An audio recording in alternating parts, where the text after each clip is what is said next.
Seguindo na nossa série de vídeos, chegamos na figura do inventariante. Lembra que antes nós falamos que existem duas modalidades de inventário, seja ele judicial ou extrajudicial. Em ambas as situações, em ambas as modalidades, é necessária a figura do inventariante. O inventariante é uma figura bastante importante no processo de inventário, pois ele é o responsável por uma série de atos, uma série de responsabilidades que nós já vamos analisar aqui no nosso vídeo. Mas antes é importante entender quem que pode ser o inventariante.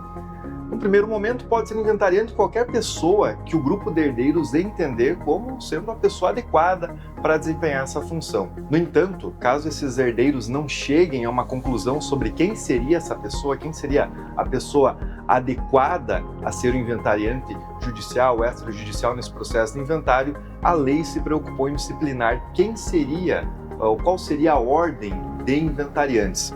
O artigo 617, que nós trazemos aqui para vocês aqui no quadro, que vai estar nos comentários, caso alguém queira acompanhar a leitura, ele diz que o juiz nomeará inventariante na seguinte ordem: em primeiro lugar, o cônjuge ou o companheiro sobrevivente. Em segundo lugar, caso não tenha cônjuge ou não tenha um companheiro sobrevivente, ou caso essas pessoas não aceitem o cargo de inventariante, será nomeado o herdeiro que estiver na posse ou administração dos bens deixados pelo falecido. Caso essa pessoa não aceite, o juiz passa então para qualquer outro herdeiro. A lei ainda traz outras situações, outras possibilidades, outras figuras que podem assumir o encargo de inventariante, mas na prática forense e também dos tabelionatos, essas são as principais figuras aptas a atuar como inventariante. Quais são os deveres do inventariante? Porque muitas pessoas acreditam que ser inventariante é um benefício, e é claro que é, pois é a pessoa que vai administrar os bens deixados pelo falecido, vai estar em constante contato com o processo, com o advogado, mas ela também tem uma série de deveres.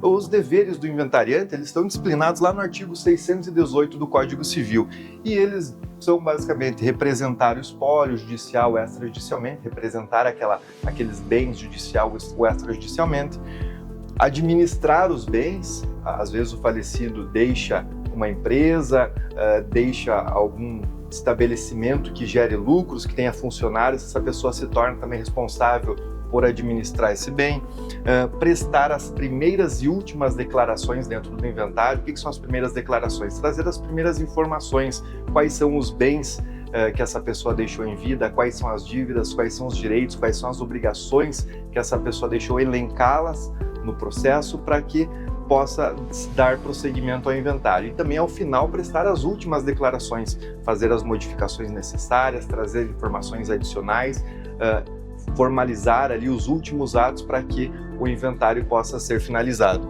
Também ela é responsável por reunir a documentação, matrículas, certidões do Detran, quando se tiver empresas, contrato na junta comercial, juntar também extratos bancários, entre outros bens que vão entre outros itens, outros documentos que vão demonstrar quais são os bens, os direitos, as dívidas que aquela pessoa está deixando. Também o inventariante tem a obrigação de prestar contas aos outros herdeiros, já que ele está na administração dos bens. Já mencionei que alguns podem vir a dar lucro nesse período de tempo. Ele é responsável por prestar contas, por dizer onde estão esses bens, por mantê-los em um local seguro, como, por exemplo, bens imóveis, um quadro de valor, um veículo. É a responsabilidade dele mantê-los guardados e também prestar contas desses bens, desses direitos para os demais herdeiros.